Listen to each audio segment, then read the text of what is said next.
We've all been there. You sit down to meditate, close your eyes, and within minutes, your head is nodding downward. Then you find yourself jerking awake, trying to force your way through the fog. But sheer willpower cannot solve meditation drowsiness. To stay alert on the cushion, you need to build a wakeful meditation protocol.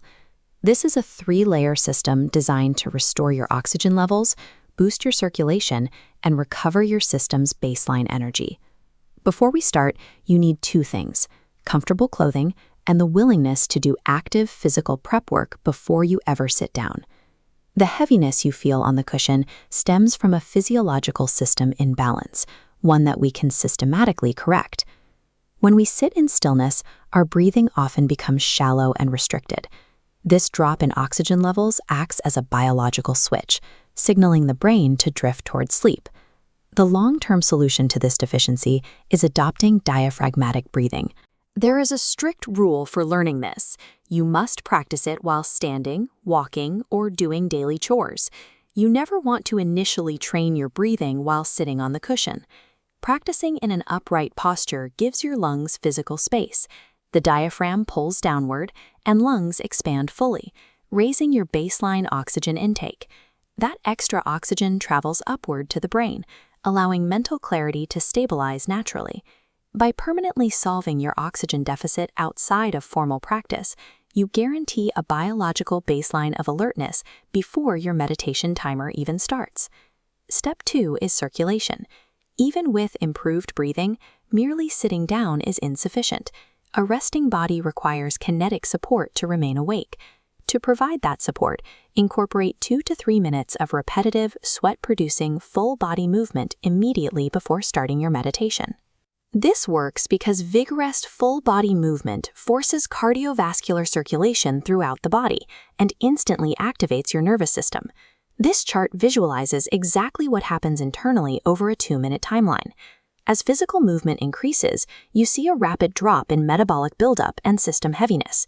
The movement physically clears out bodily stagnation.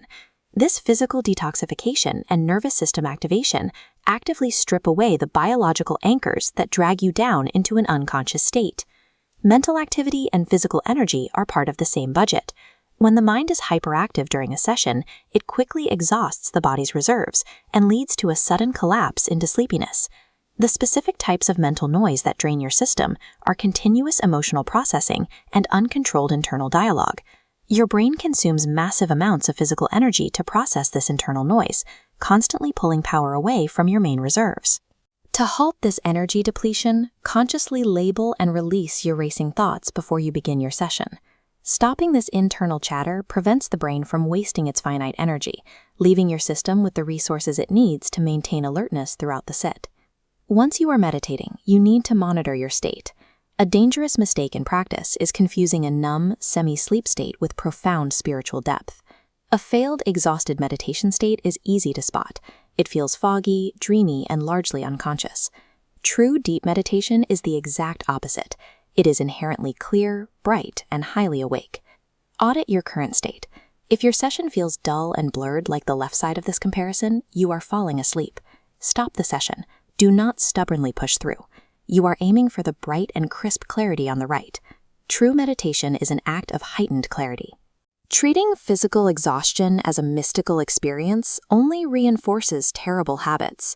To recap the complete protocol, fix your oxygen intake by practicing diaphragmatic breathing, circulate your blood with pre-meditation movement, and quiet the mental drain to fully prep your system. There is one critical exception. If you are clinically sleep-deprived, the only correct protocol is to go to sleep, recover, and meditate later.